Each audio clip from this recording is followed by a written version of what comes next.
Muheza ndo wilaya iliyo disappoint kwenye ziara nzima. Muheza sio siri, huko kwingine yalikuwa mapungufu. Ile ya Muheza ni uharibifu.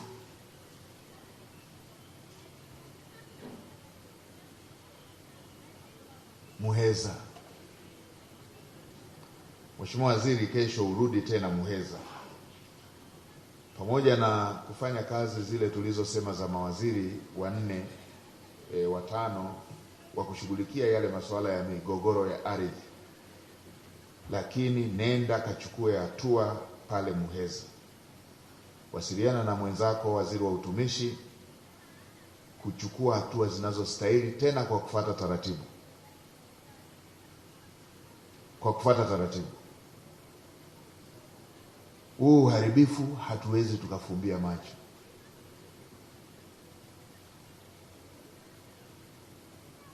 Nondo zenye thamani ya shilingi milioni 9.2 zililipiwa kwa mzabuni anaitwa Saifi Stone wa Tanga. Nondo hizi hazikupelekwa site, zimechepushwa.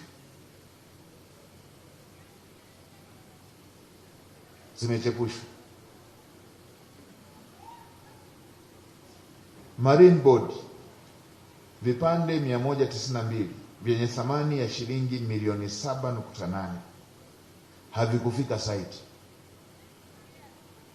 Muhasibu huyu anaitwa Rajab,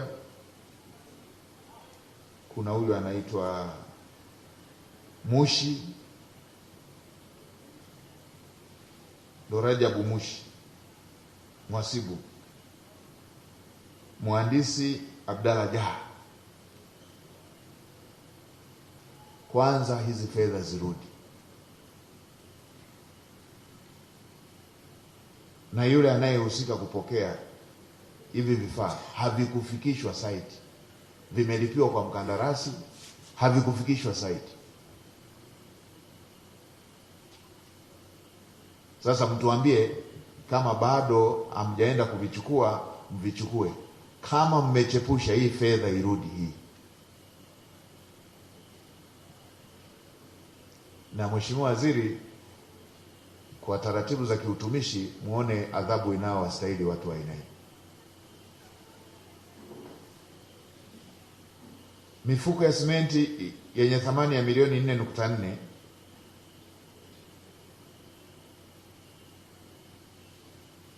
imechepushwa.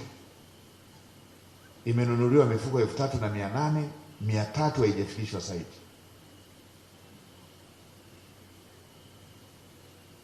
Imechepushwa.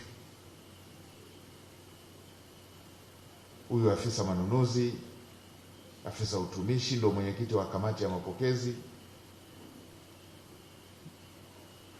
msimamizi wa mradi ambaye ni mhandisi ambaye msimamizi wa mradi, mkurugenzi wa kampuni ya Mwanabonde General Enterprises. Mechepusha mifuko ya simenti. Wilaya moja hii, vyote hivi vimechepushwa. Huu mhandisi Edge Engineering Limited amelipwa milioni 98.7 bila kuwa na mkataba. Mmemlipa za nini?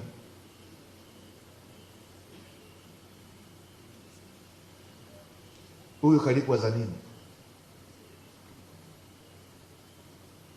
Fedha ya serikali inatoka hivi.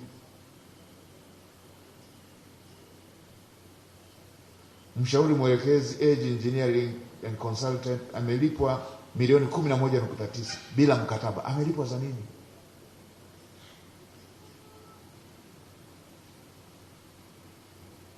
Jengo limesimama halijaisha, milioni 343.9 zimetumika nje ya mradi. Lipana posho.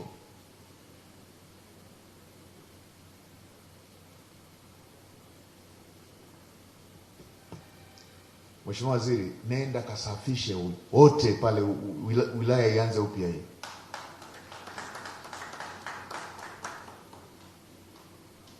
safisha wote, ianze moja pale. Haya mambo gani haya?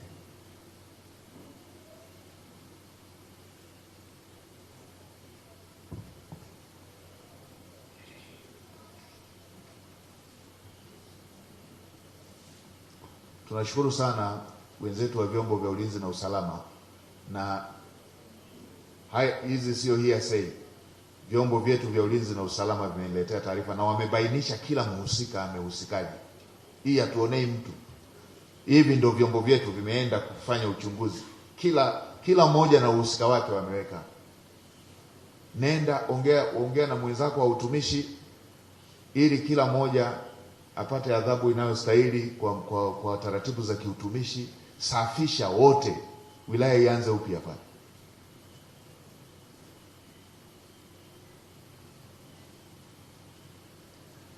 Tumeona migogoro mingi kwenye ardhi, na hii inatokana na wananchi wetu kutambua thamani. Wananchi wameendelea kutambua thamani ya ardhi, lakini idadi ya watu imeendelea kuongezeka, ardhi haiongezeki. Kwa wenzangu serikalini, hili jambo lazima tulitambue. Kila eneo napita na jaribu kuambia wananchi wawe watulivu, tuvumiliane, lakini ni lazima serikalini hili jambo tulichukue kwa jicho la tofauti. Hili ndio tuliambiwa na wazee wetu kwamba usiwe unakiri jambo baya mdomoni mwako.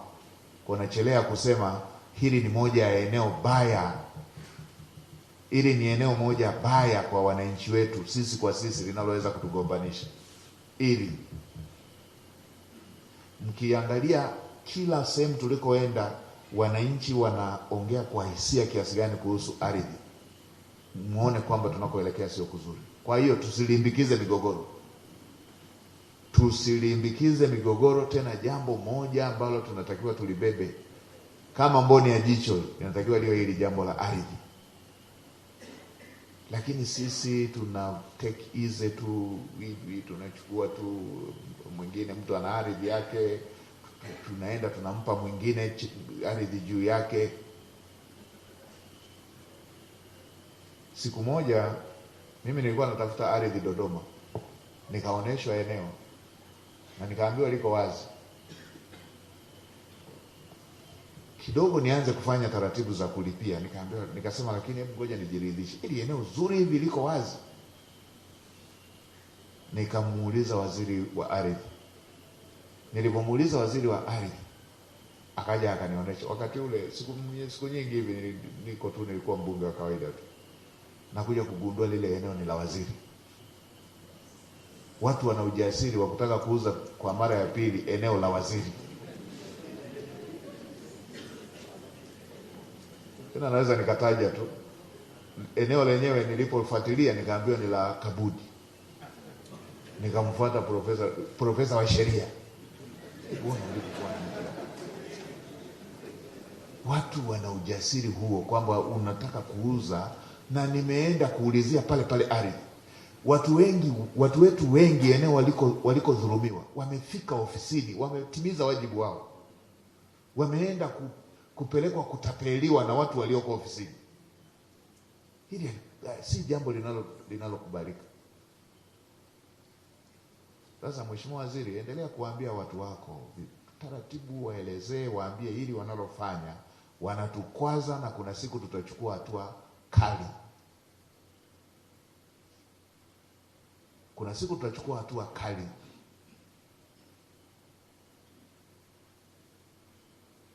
Sisi wafugaji, hatua adhabu tunazowazaga zinakuaga si rahisi. Kuna siku moja nilichukizwa na hii business as usual, nikaenda kumuuliza mwanasheria mkuu wa serikali, hivi tukifuta utumishi wa umma wote tutangaze kazi upya, kisheria ikoje hii? Sasa kuna siku tutakuja kuondoa kila mtu aliyeko pale, tubakize kompyuta tu.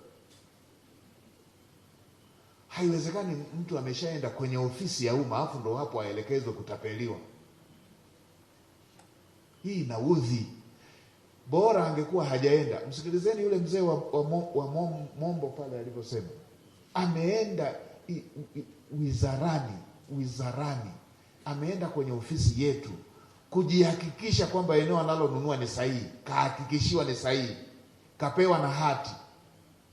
Baada ya miaka 10 anatokea mmiliki mwingine naye ana hati.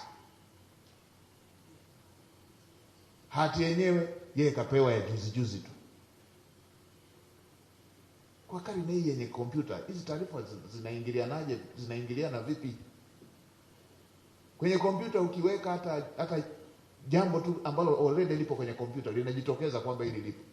Wenzetu wanafanyaje kama sio makusudi? Gonganisha wananchi. Nimeenda siku moja pale Dar es Salaam, mama wa watu kanunua, kafuata taratibu zote kuanzia kitongoji, serikali za kitongoji, serikali ya kijiji, wote wamempitishia mpaka wilayani. Yule anayeuza kumbe tapeli. Baada ya muda hivi wanamwambia hii tunataka kuifuta hii, na hati walishampa, wanataka kumwambia kwamba hii tunataka kuifuta. Nimwambia hii kuifuta, wale waliopitisha hati wote na wenyewe watoke ofisini, wao wamekamatwa. Sifurahie tu kuwasababishia hasara. Kuna wananchi, wewe unaweza ukaona milioni 20 unapewa rushwa. Kuna wananchi kuitafuta milioni 5 ya kununua hicho kiwanja, amejikusanya ujana wake wote mpaka amekuwa, amenunua milioni 45 kwa kuhakikishiwa na viongozi walioko ofisini na hati wamempa. Then baadaye unaenda unasema tunataka kurevoke hii, tunataka kuiondoa kwa sababu eneo hili lina mtu mwingine. Mheshimiwa Waziri, kanao hawa watu waambie